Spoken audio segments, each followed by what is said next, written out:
Hey everybody, Tony Traguardo here. Welcome to another episode of the Hoopla Diaries, available on the Port Washington Public Library's YouTube channel.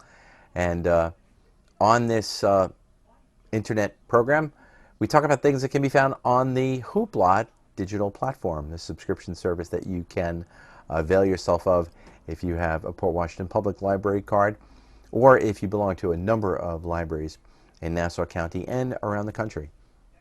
Now, you see my background here. On September 24th, I had the distinct pleasure of playing with a bunch of great musicians up on the terrace of the Port Washington Public Library, and we were sending out the music of 1970 and stretching a little bit on either side here and there with the years. But the big focus was on the music at the turn of that incredible musical decade, the 70s, again, hence the background.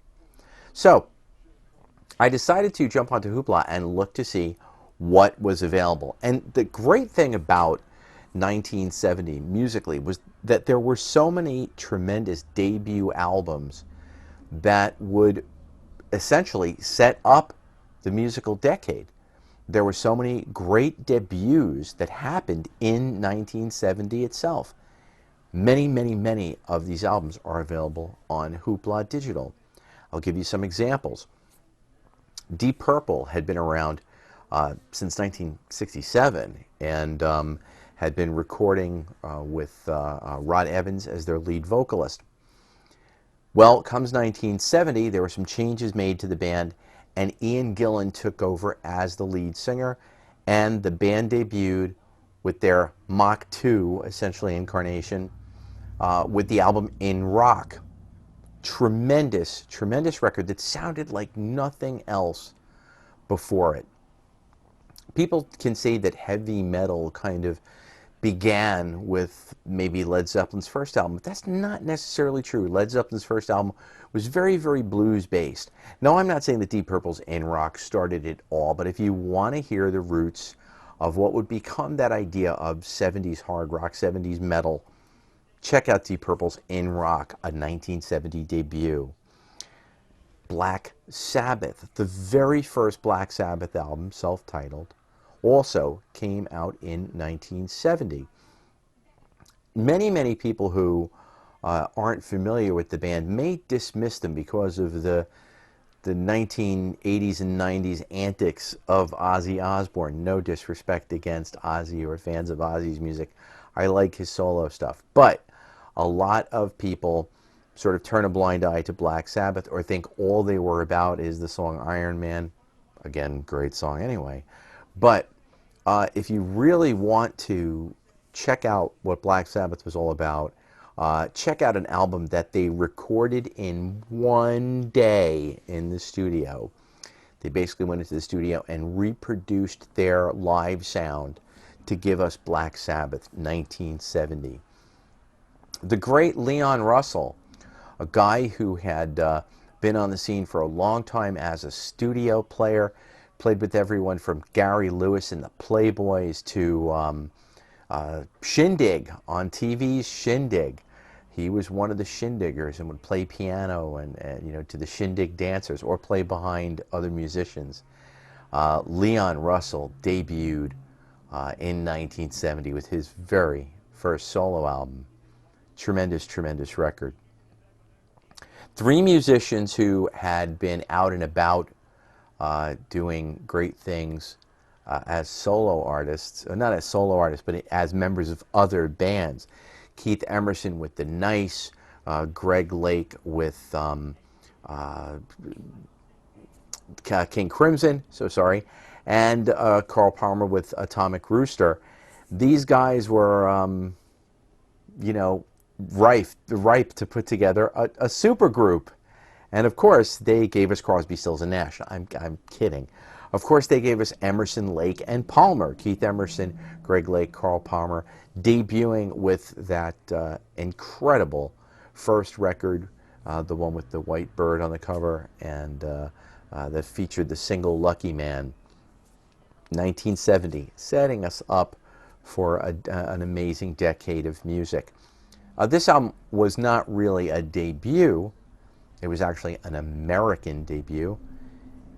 In 1970, Reginald Kenneth Dwight, we know him as Elton John, released his first American album. He had released an album in the UK called Empty Sky, which didn't get US distribution. 1970 came along. Elton did get distribution with a company called Uni Records, the same guys who had artists like Neil Diamond.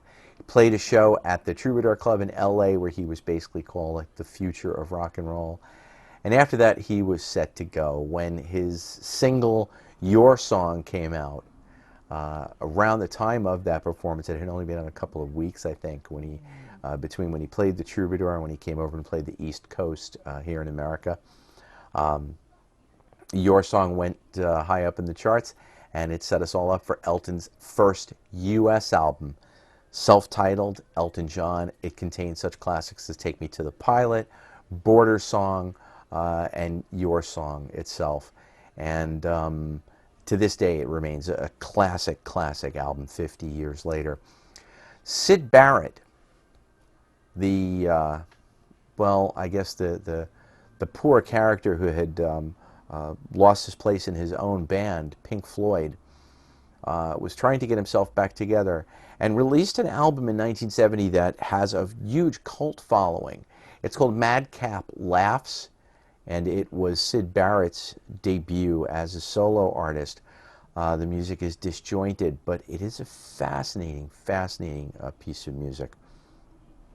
Other artists who had some debuts there, John B. Sebastian. John Sebastian had gotten out of La Lovin' Spoonful, and they released their last album without John in 1969. John played Woodstock, of course, before even having a release out. Early in 1970 came John B. Sebastian, his debut solo album. And you get some of those great songs, like Rainbows All Over Your Blues and things like that, including obviously the songs that he had, many of the songs he'd performed at Woodstock.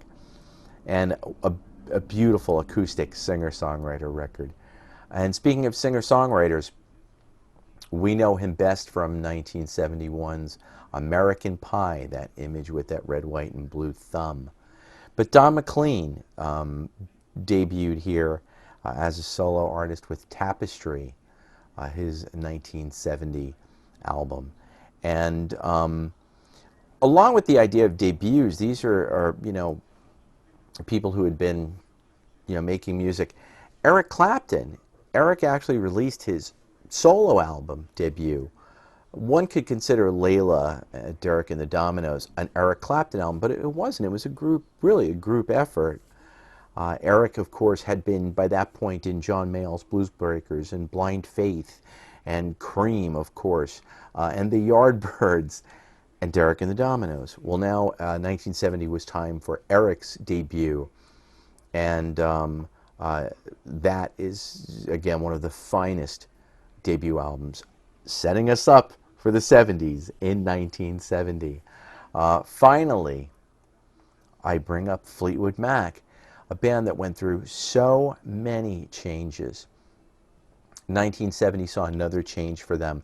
Kiln House was their first album after the departure of their founding member Peter Green, their last album to feature guitarist Jeremy Spencer. Christine McVie, who would go on to be such a driving force in the band, was at the recording sessions. She contributed some backing vocals, keyboards, and did the cover art. But she did not become a full member of the band at that point. But again, 1970 and Fleetwood Mac's Kiln House. Gentle Giant, a band I only recently discovered, is a favorite of Barry Fish, our guitar player, and Carl Schmidt, our drummer, who joined me on the terrace playing music for everyone in Port Washington. Gentle Giant, again, a band that I recently realized are just one of the most gifted collections of musicians that I have ever heard in my life. Gentle Giant saw their debut album released in 1970, again, self-titled Gentle Giant. And finally, I'll throw one last one in the mix, and that is Dave Mason, who had been a member of Traffic, Dave Mason came out with Alone Together in 1970, and also an album that is considered a classic. So 1970, the dawn of the decade, is very, very, very well represented on Hoopla. You can hear so much brilliant music on Hoopla and borrow them, enjoy them. Get yourself into a 70s groove, man. If you have to, you can borrow my background if you really need it. Anyway, I want to thank everyone for tuning into this episode of Hoopla Diaries. I hope you've enjoyed it. Go on to Hoopla, check out the music, check out the books, the e-books, the TV series, all the stuff that's on there, and have fun visiting 1970. Okay, thanks for watching. Happy listening. See you all soon.